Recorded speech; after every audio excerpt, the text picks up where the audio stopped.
rhythm is jumping, gringos in town and everybody is humping.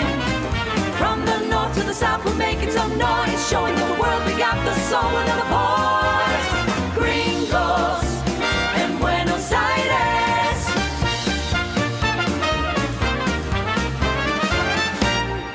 Welcome to the Gringos in Buenos Aires podcast. I'm your host, Paul Perry, and today's guest is a colorful character who's traveled the world, and now he owns and operates an art gallery here in downtown Buenos Aires. Let's give a warm gringo welcome to Stan. Thank you. Thank you. I feel very welcome. Thank you. Thank you. I like your shirt. Thank you. It's one of my creations. All right. So, yeah. You do clothes? I mean, like I do some shirts that I sell in my gallery, and then I do other paintings as well. But I thought this was suitable for the occasion. Oh, so you own and operate an art gallery? I do. Yeah. That's cool. I get various different artists who want to show in my space, and I've had the gallery now for 2 years, and it's going great, and I've had some success. And so, if you have any art, if you're an artist, you're welcome to show your work at my gallery. Cool. Yeah, I've been drawing trees for about 30 years. Well, we have room for that. Okay, cool. Yeah. Excellent. We can give you a space there, and you can showcase your trees. It's in downtown BA. Whereabouts? Yeah, it's on Marcelo T Alvear, That's between nice Carlos Pellegrini and Suipacha in Retiro. So it's a great location, lots of cafes and bars. The weekends are kind of quiet, so we're usually only open during the week. All right. And so what made you decide to open up an art gallery in Buenos Aires? Well, I've been coming here for a long time. And during COVID, I was bored, so I started doing art. And then I decided, well, how am I going to show my art unless I've got a space to show it? Yeah. And I've got a friend who works for me and helps me out, so that's great. You know, I can do some work, and he can manage the gallery. Cool. And I do different events there just to get promotion and activity and get other artists to participate. What brought you to BA? Well, my first trip was in 1991, just as a tourist. 1991. Yes. Everything was 1-to-1. Yeah, it was changed a lot. It's changed a lot. Yeah. It's different paying 1 peso for a choripan than 10,000 pesos for a choripan. No one drove with their headlights on. Everyone was driving, a Ford Falcon or something. There was no other cars. And I fell in love with it, so I bought an apartment. 1991, sure. It's easy to fall in love with Argentina in 1991. So I bought an apartment 20 years ago, and then with my work, I was always traveling, so I'd come down here a little bit, travel around the world for whatever I had to do, and then when COVID hit, I sort of gave up everything in the United States and just decided to be locked in here. But how did you find out about Buenos Aires? You said you had a friend? I'd been lucky enough, I've traveled a lot, and I was in the travel industry. Oh, okay. And so there you go. I had several friends say, oh, you need to go to Argentina. You've been to all these other places. And I was like, yeah, Argentina. In 1991, no one talked about Argentina. Yeah. And so finally I went. I flew on Pan Am. Yeah. And smoking or non-smoking? Non-smoking, please. I remember that was the question, smoking or non-smoking. Non-smoking and business class in the top of the deck of the 747. Wow. Very nice. But, it's like I just was surprised at how elegant the city was, how friendly the people were. Yeah, your first impression of Buenos Aires? When I'm sitting there on the airplane and we land at 7 a.m, and the ramp workers are all coming out to unload luggage and they're all kissing each other, I'm like, this is different and very friendly. So it was cool. Yeah. The hello kiss. Yeah. It's like a culture shock when you see, people kissing each other hello. Yeah, goodbye. because, in the United States, you're lucky if you get a handshake. Yeah, you go into the office and people just grunt. They hello. And here it's like 15 minutes of going around to everyone and kissing them. Yeah, and also sometimes when you can meet a random person and have a conversation with that person and feel like you've known them your whole life, you know, whereas it doesn't happen too much. No. You know, where are you from originally in the U.S.? Well, I say I'm from Chicago, but I've lived in probably 20 different cities and moved around a lot as a child. And I was born in Panama, so I also have a Panamanian passport. Oh, okay. I hope no one in the United States thinks that's bad, but Yeah, well, why? I don't know. Everyone's so paranoid. What's a nice? So you were in the travel industry doing what? So, were you a pilot? No. Right out of college, I was a trip director, so I was taking tour groups to Europe, but I wasn't the tour guide. I was the one to make sure that they all got back on the bus, and we didn't lose someone. And did that for a couple of years, and then I worked for Marriott Hotels and several other hotels, and then United Airlines in a sales position. So, and then I started doing events for our clients, and then went into the event side, which is still very much in line in the hospitality part of booking like fun. hotels and contracting things. Yeah, it sounds like fun. It was great. I don't really miss it. It was pretty stressful, and I was on an airplane every week, and so But you get to visit different countries, different cultures. I would never trade it. It was amazing. I mean, Do you know Europe pretty well? I imagine. yeah, I haven't been everywhere in Europe, but I've been to Europe at least 30 or 40 times. Which country's got the best food? You know, of course, I used to say Italy and France, but England used to just be not interesting, and now their food scene is pretty good. I heard, man. I saw on the news. I saw something posted somewhere that it ranks at the top 10 in terms of food, and Argentina's ranked 17th or something like that. Buenos Aires got good food. You know, the food here I love, but you know, it's really hard to find a Thai restaurant. It's really hard to find some really authentic or a Vietnamese restaurant or something. That won't kill you. Yeah. Because there are a couple in Palermo. I remember once we went to this Vietnamese, I don't know what it was, you know, and the guy got raked. It was just so expensive, you know, and it can't be rice and some grass can't be that expensive, you know, but they take advantage of you. Exactly. Because I'm sure that the Indians aren't spending their salaries on eating out. Right. And I'm not a steak eater, so I don't go to Parisias. It's just I'll eat meat in a bolognese sauce or something, or a hamburger, or meatballs, but I can't sit down and just cut into a steak. Yeah. So British food is making headlines. Yeah. All I know of is kippers. I know they had kippers in the morning. Yeah, I should have asked the London guy about that. Yeah, I've got a friend who lives over there now, and I want to go back and visit again. And but right now I'm settled here. No travel plans because I'm busy. Yeah. How do you get around in the city? Taxis. I I used to do buses and subways, but I don't have the time, you know, and taxis are more expensive, but so is my time. And where I live, which is, you know, very near the Opera House and the Obelisk, taxis are plentiful. They're everywhere. Yeah. So I'm spoiled. Yeah. Do you find Buenos Aires being an inspiring city for your artwork? Are you inspired by any aspect of life in Argentina? I wouldn't say my artwork has been inspired more by abstract things such as a photograph of Lake Powell in the drought, or a woman's dress, just the colors of it, not the pattern necessarily. Uh-huh.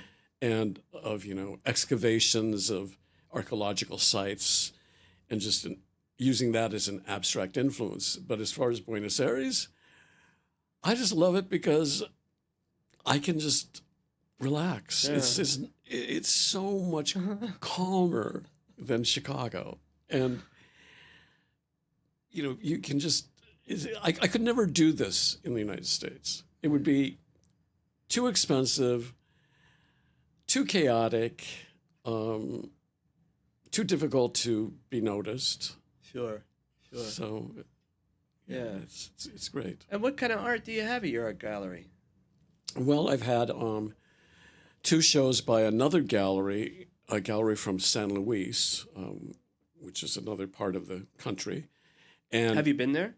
I have not, but Have you been to other parts of Argentina? yeah. I've been down to Tierra del Fuego, Bariloche, Mendoza, Rosario. Tierra del Fuego, like Ushuaia. Yeah, and Mar del Plata, but yeah, I the country is gorgeous. Oh, it's beautiful. But Buenos Aires to me is like when I wake up, I have to go out for coffee, just to get out and like it's like the energy is crazy, and it wakes me up, Sure. and then I go take a nap. So you do the siesta. Yeah, of course. Do you drink mate? I drink vodka. Oh, you drink vodka. Do you put vodka in your mate? No, I've had mate. It's fine. It's just I don't have the patience for all the ritual The preparation. Yeah, and yeah. When was the first time you drank mate? oh gosh, I mean, over the years I've always had it here and there, and now there's so many little mate cafes opening up. Oh wow, check it out. There's 2 within like a 2-block radius of me, and so it's interesting. I mean, they're not full, but there's a lot more activity down in my area. One of the universities is opening a new chapter down there, which they're expecting like a block away. I don't know, like 500 people a day passing through just for the university. So. A mate cafe. People sit in cafes drinking coffee for hours. I guess with mate, they'll spend a couple days there, because Yeah, they could. They could. But they're not really, they don't have a lot of food with them. It's sort of like a media luna. So it's not the cafe where you can have mate and other things, a cheesecake or something. Sure. I don't know if mate goes with cheesecake, but. Yeah. What's your favorite food here? Pastas, chickens, chicken Milanese. Oh, okay. There you go. Yeah, chicken. But chicken's cheap. Yeah. Do you find it expensive to live here? No, I know a lot of expats who are moaning about, oh, it's so expensive. But having been around the world and everywhere else, this is great. Yeah, the inflation is crazy, but if you work your life around that, you're just fine. And here I can take a taxi. I mean, your office right here from where I live cost me probably about the equivalent of $10. That same distance in Chicago would be $35. Oh, there you go. So, yeah. No, I don't find it expensive. Yeah, and Buenos Aires is the kind of city you don't need a car, really. No, you don't need a car. No. In the U.S., you need a car, Right. unless you're living in downtown Manhattan. But you need a car. And the subway system is fantastic here. I love it. I used to take photos of all the subway stations, and they're beautiful. They're clean. You were here in '91. Did you ever take the subway, the A line, oh yes, with the wooden coaches. Wasn't that amazing? Yeah. And you'd sit there, and the light fixtures atop would just sway like this. Yeah. And the doors you had to open yourself and close. Yeah. Oh yeah, and it was creaky and cool. And That's one of the things that just blew my mind. Taking that subway it was like going back in time. Because when I got here, I felt like I was from the future. Yeah, it must have happened to you too. I mean, you dressed differently, you acted differently, and you, like you said, everything was, people either had a Falcon. There were 3 different kinds of cars. Everyone wore almost the same clothes, the same footwear. and obviously it's changed a lot since 1991, but it had its magic. Yeah. One of those things being the subway, that A line. And the subways are so extensive here. It's one of the largest subways in the world, I think. And it's super efficient. They're always adding to it. Believe me, it's so much cleaner and more organized than subways I've been in the United States. Yeah. And it's clean. Sure. And Do you dance tango? absolutely not. No. No. Have you ever? Are you interested in tango? Does tango? I like to see it, but you know, with two left feet, it's hard to do tango. Yeah. And Yeah. Well, that's something that a lot of artists try to capture. Tango. Yeah. You know. I think it's cool because it's such an authentic dance that's like, it is part of the Argentine culture. You have young kids tango, and you know, there's not a dance in the United States. I mean, you know, sure, you could look back at dances that were popular, like, I don't know, the jitterbug or something, but it's not a cultural thing where a teenager would be doing it today. And there's very few countries that have just an authentic dance. You know, Ireland does their stepping dance. I don't know what that's called, but Yeah, I don't know. but you know, but Argentina, tango is everywhere. Yeah, everywhere. Yeah, I like as a writer, I like the lyrics. How's your Spanish? Depends on the day and how overtired I am. You know, I can be in a taxi and actually have a conversation with the taxi driver or whatever else. Then I can go in a cafe and order agua con gas, and the waiter will say, "Como?" And I'll have to repeat myself 3 times, you know, or if I'm with a friend who's Argentino, they say agua con gas, and oh, okay, agua con gas. You know, so yeah, I don't know how my Spanish is. I use it because where I live, there's really no English-speaking people. It's unlike Palermo and Recoleta, which tends to have more expats. Where I live is in the center more, and I can't think of any. I've been going to the same laundromat, some of the same cafes for 20, 25 years. No one speaks English. So you've been able to get by all this time without having to actually speak Spanish, or like? No, I speak it. Oh, I'm just okay. not saying I'm good at it. Oh, okay. So you can't communicate with Yeah, people. yeah. Okay, all right. You know, okay. but if I go to the doctor and it's something technical, Yeah. I might need help. Have you ever had to go to like some government office and do some kind of Oh, yeah. trámite and Oh, stuff yeah. like that? I'm having an issue with the electric company. Yeah. And Well, things move kind of quickly now, but I remember back in the day, things were slow, especially. well, right now it's slow in my experience with this thing. And, you know, I moved to a new apartment that just a couple months ago, and I converted an office space into a home. It's gorgeous, but they're billing me as an office space and not a home. It's very, very expensive. So I've made 2 or 3 tips to the electric company, and, you know, they tell me this and that, or they ignore me. So when I go with a friend of mine who's Argentino, things start happening, you know? So you have to have patience. And here, as you know, whatever you call, you don't press 1 for English and press 2 for Spanish, like in the US.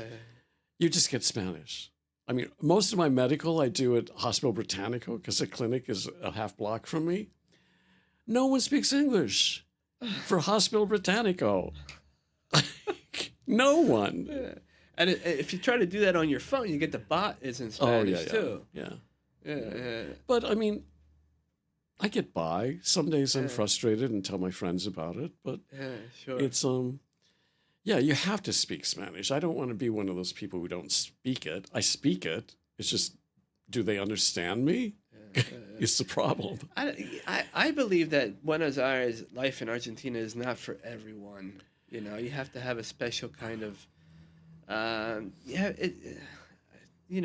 to be special in some way to be able to endure life here. I have many friends that'll visit here and they fall in love with it and they think about moving and everything else. And I tell them, come down here and spend 3 months and live it, because you have to be ready, you know. And I think there's many expats from the States. They're going to all these places all over the world, and they just think like, oh, it's going to be easy because my money goes a long way. And if that's your sole purpose, that's not why I came here. And you know, when the peso was equal to $1, Yeah. it was like being in New York or London. It was expensive. But I didn't turn my back on Buenos Aires or Argentina because I think it's a cool place. Yeah. So, Yeah, that's amazing that I don't meet too many people, too many expats that were here in the 90s. I got here in 1990 at the start of the World Cup in 1990. Oh, yeah. At the start of the World Cup, I went to the start of that. The opening game was in Chicago. Wow.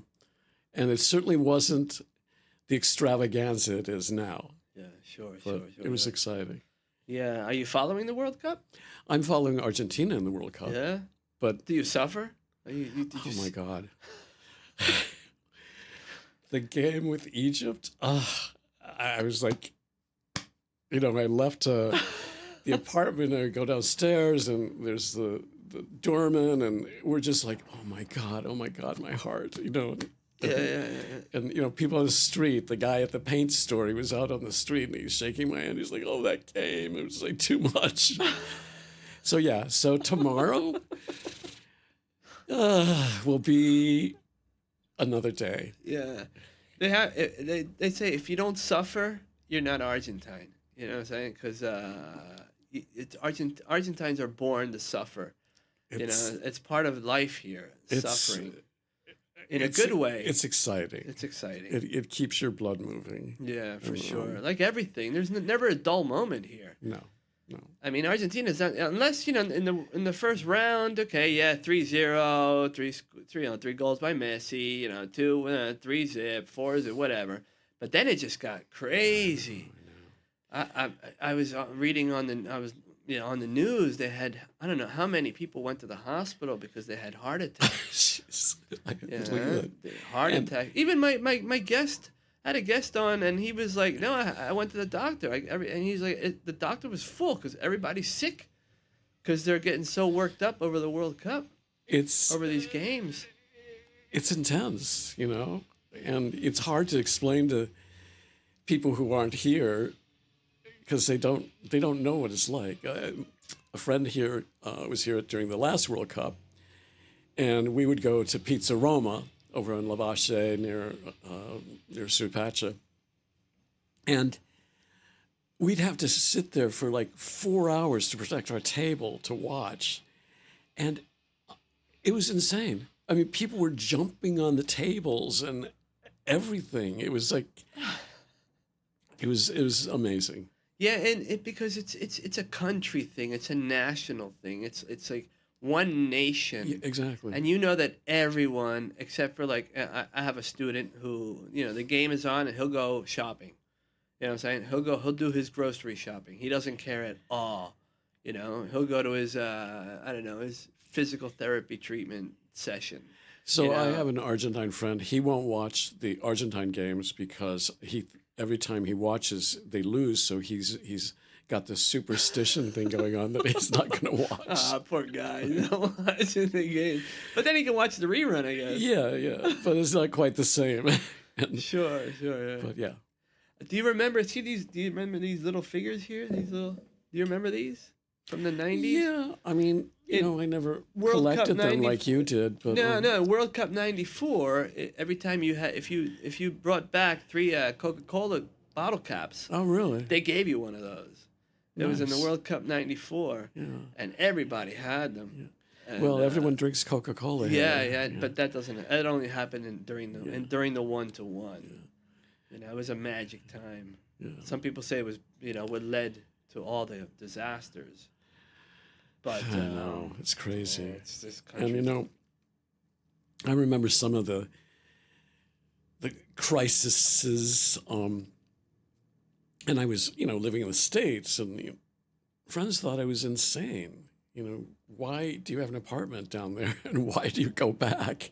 And there were times for a while I was living outside San Francisco, and I'd fly down here for maybe only 4 days because I was having my kitchen remodeled or something. And of course, people thought I was crazy, and there is some craziness to that, but I was able to do it, Sure. and I did it. Yeah. I was telling someone, Argentina, especially Buenos Aires, it's like a weirdo magnet, you know, the strangest and coolest and most intelligent people, you'll meet them here. You know, I've met a lot of wonderful, interesting people here. And People characters. here, they appreciate the differences, I think. Yeah. It's, you know, no one just hates another group. No one hates a certain kind of person. They're very accepting of everyone. I just feel it's a lot more freer here, and you can be anyone you want, and it's a whole different vibe. You know, they're not as racist or biased as I find in other parts of the world. Sure. Yeah. So- Hey, I'm looking at your shirt. What is that? Oil? What is it? No, Watercolors? it's just Temperas? it's just Archaeo- paint, like House paint? no paint from like for clothing paint. Oh, okay. But it is washable. Uh-huh. I don't think I'd iron it. I'd steam it, which I steam. But Is it that does something hold you it. can find at your art gallery? Yeah, Like clothes yeah. like that? I actually took a couple pieces of art and had fabric made and to have shirts made with just a painting I did. Yeah. But that got really cumbersome in trying to get the right fabric, the right color, and depth of color. And it was expensive. And I just decided, okay, we'll just scratch that idea and go on to painting canvases. Yeah. You know, it's funny because in 1992, I decided to go to Mar del Plata. I had somebody who had a house there, and they invited me to Mar del Plata. So I said, all right, great. You know, how am I going to pay for the ticket and everything else? I was working as an English teacher. And I went to Once, the Barrio Once. Oh, God. I love And that. I bought 100 T-shirts, white T-shirts, and I made 100 tie-dyes. And I took them all, and I was selling the tie-dyes on the train. Until the conductor, you know, saw me. He's like, "What are you doing?" And he's like, "No, no, no." And where's your ticket? I didn't have a ticket, and I had to get off at one of the stations, Castelli, I think. And I waited for the next train. And I got back on. And I started selling again the tie dyes. So I was making tie dyes in 1992, and it was pretty cool. And then I went to Mar del Plata, and I found the outdoor fair, and I hung out by a tree. And then I slept on a park bench, and I was living the life back then. Yeah. Living the life, sleeping on park benches, selling tie-dyes for me was pretty. The tie-dye part is cool, Yeah. but I'd be staying in a hotel. Yeah, no, I'm a hotel guy. Yeah, for sure. I was 24, man. When I was 24, I was a hotel guy. Oh yeah, well. Not that I had the money, but it's like I need a hotel. Yeah. Never went camping. Well, I did twice, and I didn't. That was enough. For sure. But yeah, that's cool. And Once is such a cool neighborhood. I go up there when I have to buy stuff, like you just can buy stuff. It's crazy. Sure. Like everything from fabrics to things and buttons and suitcases and what clothing. does a work of art go for these days at your gallery? Oh, God. You know, that's in the eye of the beholder. Yeah, Art is not an easy sell. You can't say, "Hey, this $1,000. You want it?" No. I could say that. Yeah. Doesn't mean someone's going to pay it. For sure. Now, I've got an artist, and he does photography. His name is Martin Toshe, and he did a showing last November, and he's doing one this coming November. And his work sells much easier because they're not big pieces, and he can reproduce them. But if it's a canvas, it's a one-time thing. And all my work that I do on canvas is 1 meter by 1 meter, and I have 2 that are 2 meters by 5 meters. So they're big. Yeah. But I like that size because I can do more on it. I can get more depth on it. And 1 meter by 1 meter I selected because it could fit in the back of a taxi and into an elevator. And the elevators here are very small. Yeah. So. Yeah. Have you seen that movie, Mi Obra Maestra, with Francella and Luis Brandoni? It's about this guy who he owns and operates an art dealer, or he's an art dealer. He has a painter that the painter fakes his own death. I've heard about it. You should. It's a great movie. I highly recommend it. It's funny. It's interesting, and the guy fakes his own death, and he starts selling for millions to like Arab sheiks, and it's really good movie. You should check that out. I don't want to fake my own death. I'd like more money. You can have maybe this photographer fake his own death. You don't have, not you. You can have, if I faked my own, I don't know what I would do with that. Yeah. How do you resurface? So you open your doors to artists? Yeah.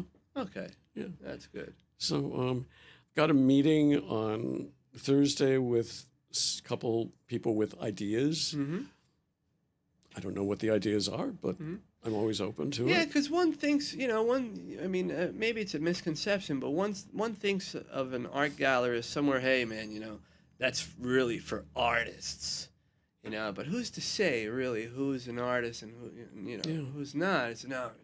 They're kind of like, I walked by an art gallery and it's all like perfect, beautiful, nice, a lot of lighting, and you're like, wow, it's intimidating.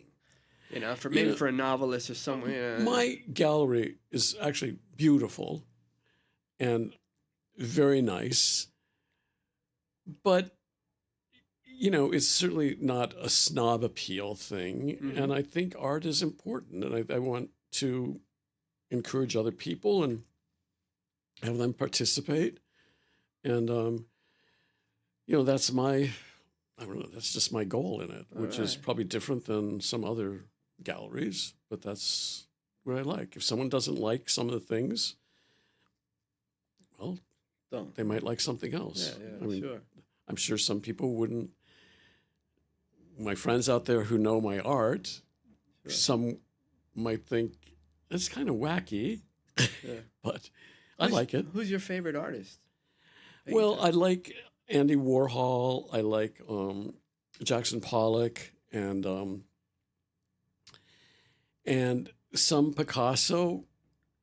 I can't say they influence me, but I appreciate what they do and the work they put into it and the look.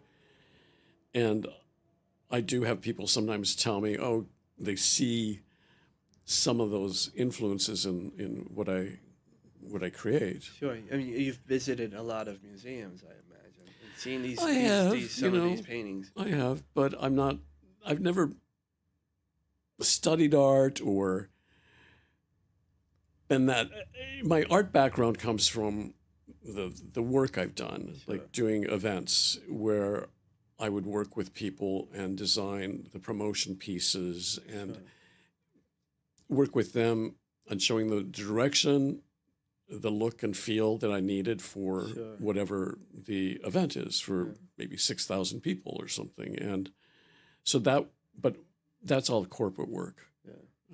My greatest inspiration and my favorite painter is Vincent van Gogh. I went to the Van Gogh Museum in Amsterdam on shrooms, and it blew my mind. Yeah. I was like, that's where my style. Yeah. I spent some time painting, Then canvases got really expensive. Oils got really expensive. It's expensive. It's expensive. Yeah. I mean, a 1 meter by 1 meter canvas alone, blank, is $100. Yeah. And, by the time you put the paint on it and something else, and people say, why is it so expensive? I would paint on wood. I remember finding like old wood like on the street, and just like sand it and just white and then paint over the wood. But it gets too heavy, then it starts to rot if it gets wet. I did some art in the past, which I threw away.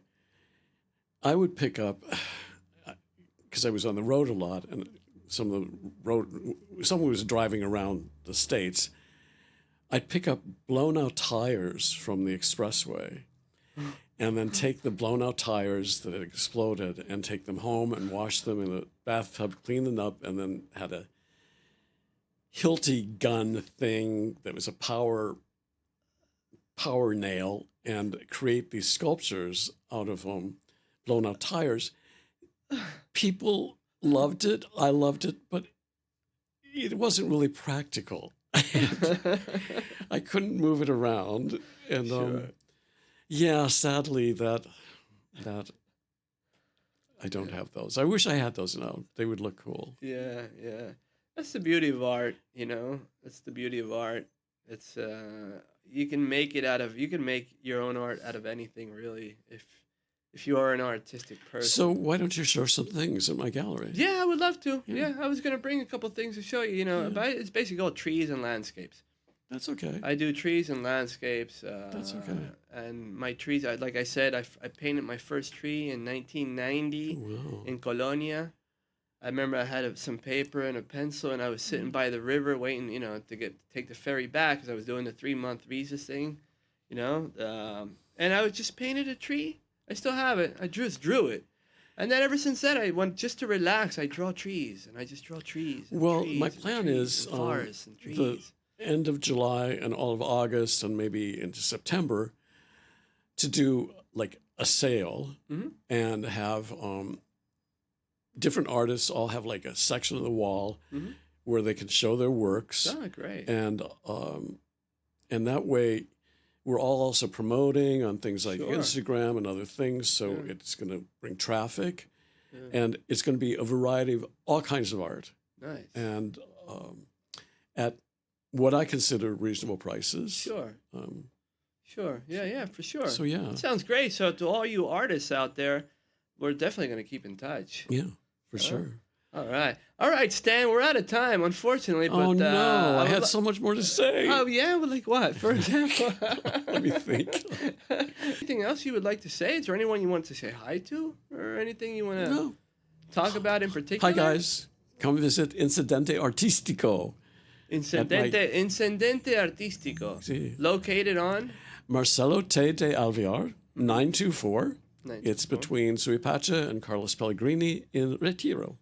All right. And they can find me and my contact information on Instagram at incidente.artistico. All right. Okay, thank you very much, Stan. Thanks. It was really wonderful. to see you. I'm sure you'll be back someday and keep telling us about this wonderful journey you're on. Yeah, we'll be back and we can discuss your art from the gallery. For sure. And all right, for everybody out there, we'll catch you next time for another dose of the Gringos in Buenos Aires podcast. Ciao. Ciao for now. Gringos in Buenos Aires. Lights on the street, the rhythm is jumping. Gringos in town and everybody is humping. From the north to the south, we're making some noise, showing the world we got the soul and